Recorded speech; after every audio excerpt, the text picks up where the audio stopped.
Perkenalkan, nama saya Abralia Mikaela, NIM 19104169929, kelas A3 Pagi Manajemen, mata kuliah Analisis Lingkungan Bisnis, dosen pengampun Adi Musalin SEMM. Baik, saya akan menjawab pertanyaan dari soal ujian akhir semester, di mana ada 3 bagian yang harus saya jawab. Bagian pertama berkenaan dengan aktivitas mahasiswa di WA dan Google Classroom. Bagian B ini berkaitan dengan teori-teori analisis lingkungan bisnis. Dan bagian C berkenaan dengan video-video yang berkenaan dengan analisis lingkungan bisnis. Baik, kita langsung saja menjawab dari pertanyaan dari ketiga bagian. Soal nomor 1, apakah Anda selalu hadir dalam kuliah analisis lingkungan bisnis? Mengapa? Ya, saya selalu hadir karena untuk menambah pengetahuan saya, di mana saya nanti berada di suatu lingkungan bisnis, pasti saya tahu gimana sih yang harus saya lakukan di suatu lingkungan, dan saya sudah memikirkan itu. Dan memang mata kuliah analisis lingkungan bisnis ini juga wajib saya selalu hadir, karena kehadiran ini menentukan saya apakah saya bisa mengikuti ujian atau tidak. Dan kehadiran ini juga mempengaruhi nilai juga. Kalau saya tidak sering masuk, otomatis saya tidak bisa mengikuti ujian, dan itu sangat mempengaruhi nilai juga, dan pasti saya mengulang di tahun depan. Nomor 2, berapa kali Anda hadir dalam kuliah analisis lingkungan bisnis secara daring? 14 kali pertemuan. Nomor 3, apa yang saudara lakukan selama saudara belajar analisis lingkungan bisnis secara daring? Manfaat apa yang saudara peroleh mempelajari analisis lingkungan bisnis secara daring? Mengerjakan tugas yang dosen berikan kepada saya. Manfaat menganalisis lingkungan bisnis adalah memberikan manfaat untuk saya untuk lebih mengenal lokasi dan lingkungan, serta mendapatkan kesempatan atau peluang bisnis yang akan diambil. Nomor 4, apa tugas terstruktur yang diberikan oleh dosen saudara selama kuliah daring? Jelaskan tugas terstruktur Anda. Yang pertama, analisis lingkungan bisnis. Kedua, pasar dan lingkungan bukan pasar. Ketiga, tentang market strategi. Keempat, manajemen krisis. Kelima, media berita dan isu bukan pasar. Keenam, cara berbisnis di masa pandemi COVID-19. Ketujuh, menjelaskan apa-apa yang dipelajari dan manfaat apa yang didapat. Nomor 5, jelaskan buku yang digunakan dalam kuliah analisis lingkungan bisnis. Siapa penulis buku analisis lingkungan bisnis tersebut? Pada tahun berapa buku tersebut ditulis? Berapa halaman buku analisis lingkungan bisnis tersebut? Berapa jumlah bab yang terdapat dalam buku ALB tersebut? Coba sebutkan dan jelaskan secara singkat isi dari bab-bab yang terdapat dalam buku analisis lingkungan bisnis tersebut. Bagaimana pendapat Anda mengenai buku analisis lingkungan bisnis tersebut, dan apa manfaat yang Anda peroleh membaca buku analisis lingkungan bisnis tersebut? Nama buku analisis lingkungan bisnis, penulis Adi Musalin SEMM, terbit sekitar bulan April. Jumlah halamannya ada 789 halaman dan jumlah babnya ada 15 bab. Buku analisis ini dapat menambah pengetahuan saya selama masih belajar secara daring. Manfaat agar dapat memahami lingkungan eksternal yang dihadapi dunia usaha dan mempengaruhi kinerja usaha. Nomor 6. Bagaimana kuliah daring ALB memberi kesan kepada Anda? Platform media apa yang digunakan oleh dosen dalam memberikan kuliah analisis lingkungan bisnis? Saya dapat mengerti dan memahami lingkungan bisnis sehingga dapat melakukan reaksi secara tepat terhadap setiap perubahan. Media yang digunakan seperti Google Classroom, WhatsApp, dan Facebook. Bagian B, soal nomor 1. Jelaskan pengertian manajemen krisis dan sifat dan penyebab terjadinya krisis.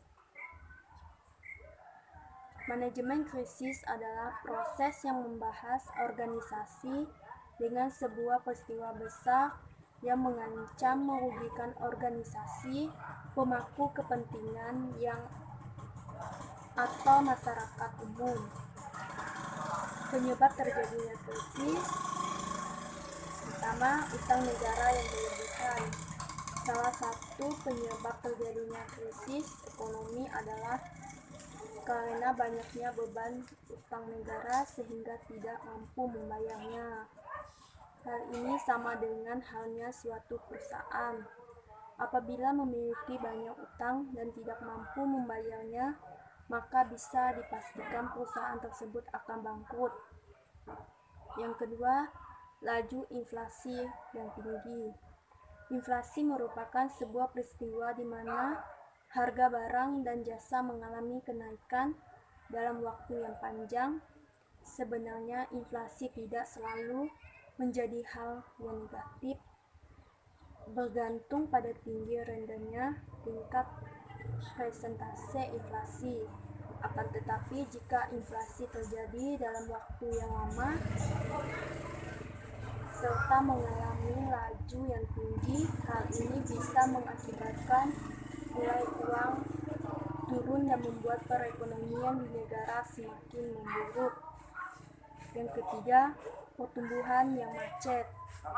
Penyebab lainnya dan krisis ekonomi adalah pertumbuhan ekonomi di suatu negara tidak berkembang atau macet.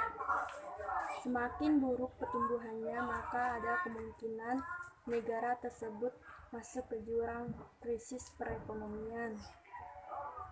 Contoh nyata karena suatu negara mengalami pertumbuhan ekonomi yang lambat adalah karena adanya virus corona seperti saat ini. Soal nomor 2, sebutkan dan jelaskan komponen dari program manajemen krisis. A. Krisis yang bersifat segera. Tipe krisis yang paling ditakuti karena terjadi tiba-tiba, tidak terduga, dan tidak diharapkan. Tidak ada waktu untuk melakukan riset dan perencanaan. Krisis jenis ini membutuhkan konsensus terlebih dahulu pada level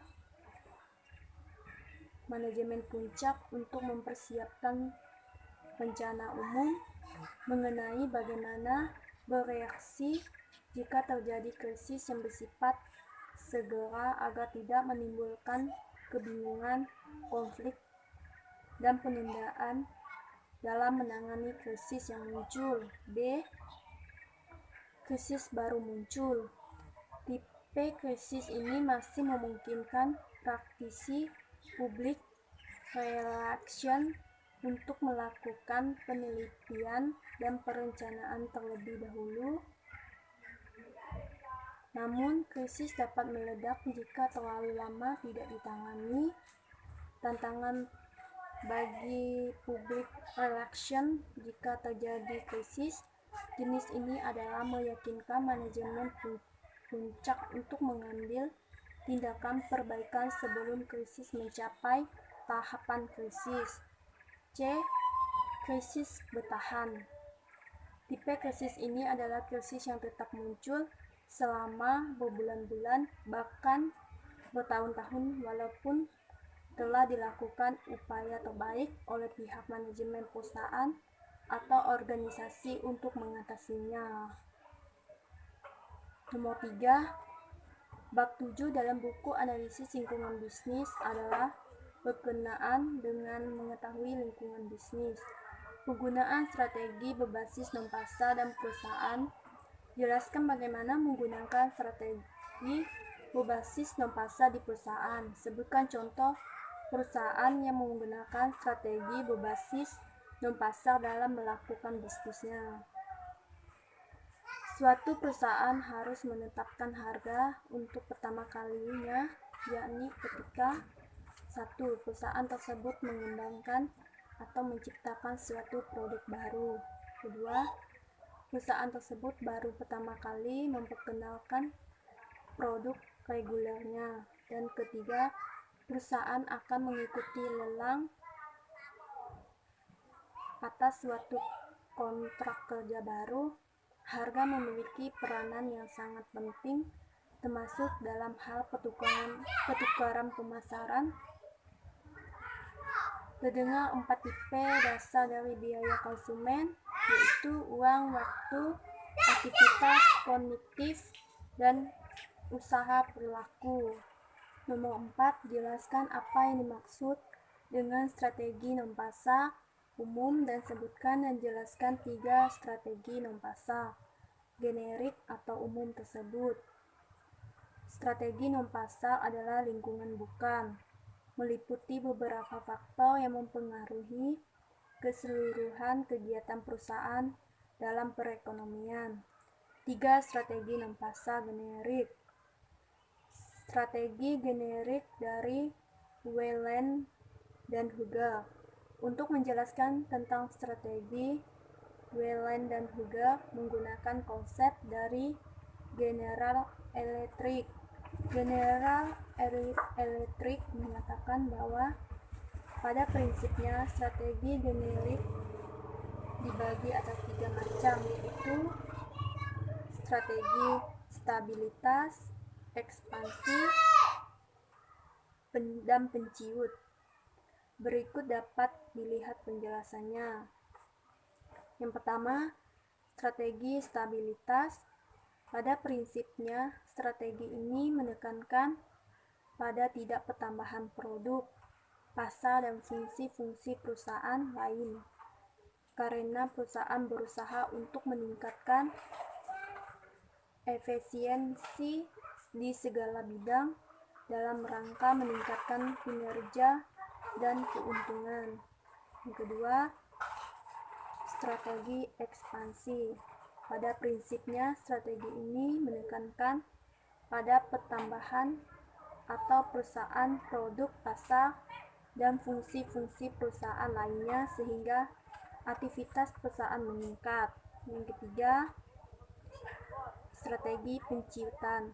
Pada prinsipnya, strategi ini dimasukkan untuk melakukan pengurangan atas produk yang dihasilkan atau pengurangan atas pasar maupun fungsi-fungsi dalam perusahaan, khususnya yang mempunyai cash flow negatif. Nomor 5, pilih salah satu bab dari 15 bab yang ada di buku analisis lingkungan bisnis dan jelaskan isi dari bab yang Anda pilih tersebut dan berikan contoh dalam penjelasan Anda. Saya memilih bab 5 tentang manajemen krisis. Manajemen krisis adalah proses mempersiapkan dan mengolah situasi darurat atau tidak terduga yang mempengaruhi pemangku kepentingan, karyawan, pelanggan, dan pendapat perusahaan. Tahapan-tahapan krisis. Sebuah krisis melalui berbagai tahapan sebelum akhirnya menimbulkan kekacauan. Adapun tahapan krisis adalah sebagai berikut. Yang pertama, tahap prodromal. Tahap ini merupakan gejala krisis. Berbagai kejadian yang berpotensi menjadi krisis masih diabaikan karena organisasi masih dapat beroperasi seakan tidak terjadi apa-apa. Adapun beberapa contoh gejala krisis antara lain adanya perbedaan pendapat antar manajemen, adanya tuntutan kenaikan upah, dan sebagainya. Yang kedua, tahap akut. Tahap ini biasanya diindikasikan oleh munculnya berbagai kerusakan, reaksi mulai berdatangan, dan isu-isu mulai menyebar luas. Adapun tantangan utama dalam menangani tahap ini adalah intensitas dan kecepatan serangan yang datang dari berbagai pihak. Yang ketiga, tahap kronis. Organisasi telah merasakan dampak pada krisis yang terjadi dan bahkan tidak dapat memprediksi kapan krisis akan berakhir. Di tahap ini lah baru sebagian besar organisasi melakukan introspeksi besar-besaran hingga melakukan reformasi melalui berbagai kebijakan strategi. Yang keempat, tahap resolusi. Tahap ini merupakan tahap penyembuhan, yakni saat organisasi mampu melalui krisis, organisasi sudah dapat kembali melakukan operasional sebagaimana mestinya. Krisis merupakan hal yang sangat dihindari karena dapat mengganggu kestabilan sebuah organisasi. Kendati demikian, krisis juga akan selalu muncul sebagai sebuah siklus. Untuk itulah manajemen krisis sebagai upaya untuk menekan dan menyelamatkan keberlangsungan organisasi akibat krisis perlu dilakukan dengan tepat dan cepat. Kategori krisis. Untuk itu, selama proses penyusunan manajemen krisis sangat penting untuk mampu mengidentifikasi jenis krisis dalam berbagai situasi yang berbeda-beda dan menggunakan berbagai macam strategi manajemen krisis yang berbeda. Perlu diketahui, memprediksi krisis sangatlah mudah dan bisa dikelompokkan. Lebih mengkategorikan ada 6 jenis atau tipe krisis. Pertama, bencana alam. Yang kedua, teknologi krisis. Yang ketiga, kebencian. Yang keempat, krisis karena manajemen yang buruk. Yang kelima, krisis adanya penipuan. Yang keenam, kesalahan manajemen. Contoh manajemen krisis.